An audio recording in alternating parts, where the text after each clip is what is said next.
The United Nations, along with other rights groups and agencies, has demanded an independent probe into the killings in Gaza City. More than 100 people were killed and over 760 injured in Gaza City on Thursday as hundreds crowded lorries carrying aid.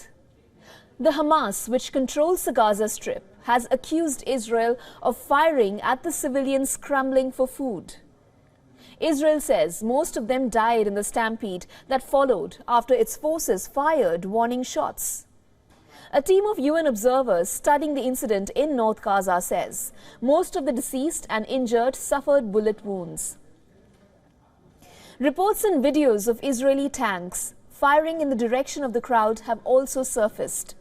Several nations have joined the United Nations in demanding a fair probe into the incident. As I speak to you, this hospital is treating more than 200 people that were injured yesterday. We have seen people with gunshot wounds, we have seen amputees, and we have seen children as young as 12 that were injured yesterday. These events cannot be allowed to go on. We need to have safe, secure passage throughout Gaza to reach the people that need humanitarian aid.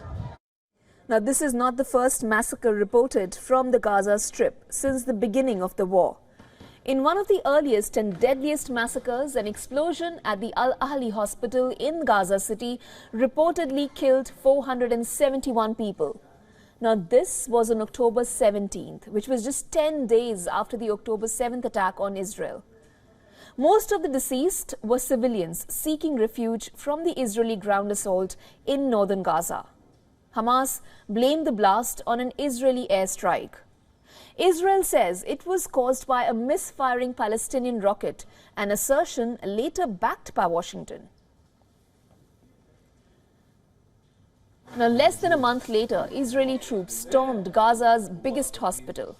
Israeli forces moved into the Al-Shifa hospital in Gaza City after several days of siege, during which medical staff say patients, including newborn babies, died from a lack of power and supplies.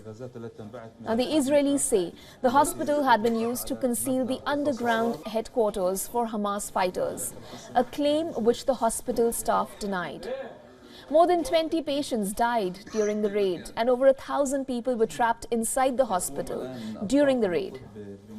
The Israeli army later released pictures and videos from inside the hospital, claiming to prove the existence of a Hamas military base. But media reports investigating the matter said the evidence presented by the Israeli government fell short of showing that Hamas had been using the hospital as a command and control center.